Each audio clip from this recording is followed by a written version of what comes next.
Women have a central role in achieving enduring peace.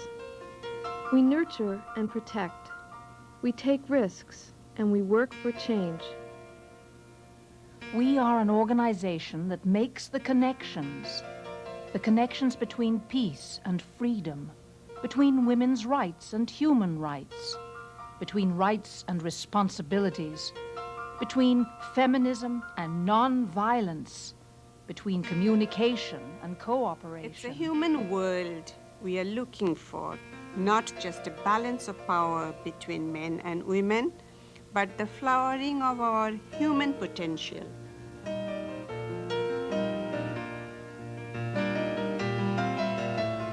Imagine an international economic order based on meeting the needs of all peoples, rather than the profit and privilege of a few. Imagine a society that values diversity of all kinds, racial, sexual, cultural. Imagine women liberated in a world free of racism, militarism, poverty, and homophobia.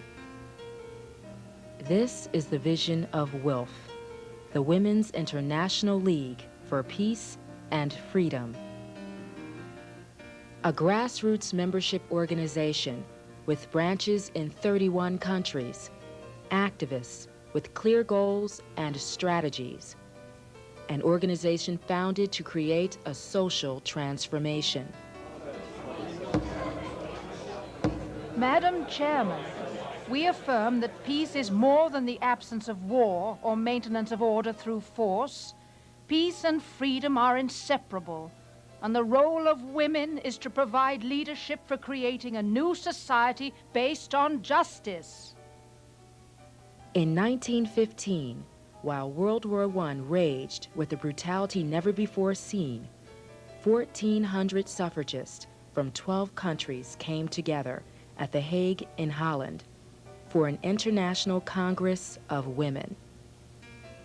Women whose fathers, sons, and husbands were killing each other, embraced, united by their commitment to women's rights and peace.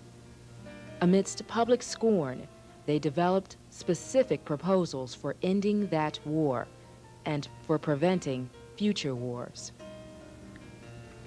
What stands out most strongly to me about The Hague is the beautiful spirit of women who faced ridicule and every sort of difficulty to express a passionate human sympathy, not inconsistent with patriotism, but transcending it. I believe this Congress was one of the greatest things that women ever achieved.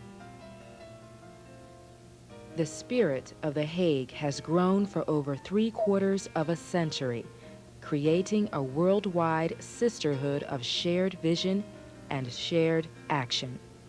The Women's International League for Peace and Freedom, a sisterhood with impact. Protesting U.S. intervention in Central America and the Caribbean since 1926. Crying out when millions were exterminated in Nazi death camps, and when Japanese Americans were imprisoned in violation of their constitutional rights. Linking arms with African Americans in their ongoing struggle for civil rights and equal opportunity.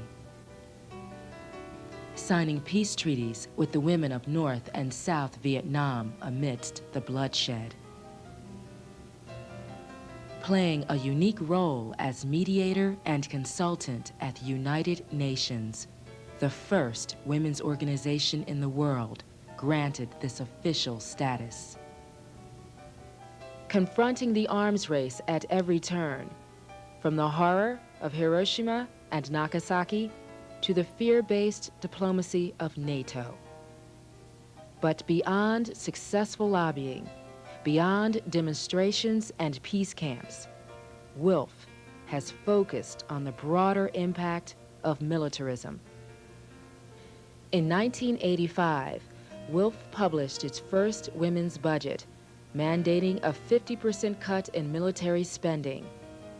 Years before the popular notion of a peace dividend, the women's budget called for the reallocation of military resources to human needs and economic development for women.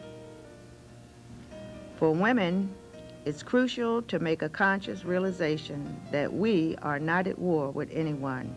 We are much more interested in global freedom from hunger, global literacy, and global shelter.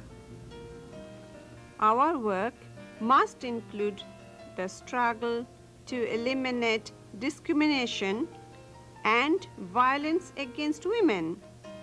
It is all part of the same fight. The Women vs. Violence speaking tour grew from League members' increasing awareness of the connections among disarmament, intervention, racism, sexism, and interpersonal violence. U.S. intervention in third world countries springs from the same mentality that justifies domination of Native Americans here, the same mentality that sanctions violence against women in the home and on the streets. Kinship is based on connection. What has stopped us from being sisters is white women saying, "I see you as kin," and then not being willing to take a position that recognizes and connects with our struggle. Today, more than ever, WILPF members understand that how they work, how they relate to one another, is as integral to the struggle as what they're working towards. Workshops on consensus decision-making and conflict resolution. Officers and board members selected for their ideas and activism, not for their finances or prominence. WILPF members strive to live the ideals they hold for society by learning new skills and using the processes of peacemaking and justice. For nearly a year, we've been working with the WILPF staff to organize the Undoing Racism workshops. WILPF stands out in two ways. One, they have made racial justice a priority issue. And two, they are making the workshops available to all members, not limiting them to board or staff. WILPF's program could be a model for other groups. Continuing to build racial justice is a priority for WILPF in the years to come, as are women's peace treaties with our sisters in Latin America, citizens' hearings to help implement the women's budget, and ongoing efforts to build a multiracial, intergenerational community of activist women. Women across the globe dedicated to the social transformation necessary for peace. There are three things that keep people active for social change. One is anger at the evil in the world. One is love for the people you want to save from danger. And the final one is hope. There is nothing worse than hopelessness. In my own life, I am stronger than I imagined I'd be. I believe in myself more, and WILPF has helped in that. When you speak out about things that mean something to you, it makes you grow stronger. Each of us can help activate people's sense of personal responsibility and love of life. The Women's International League was started by some extraordinary women. But above all, it has been, and remains, an organization for ordinary women who believe that together we ordinary people can and must shape our own destiny.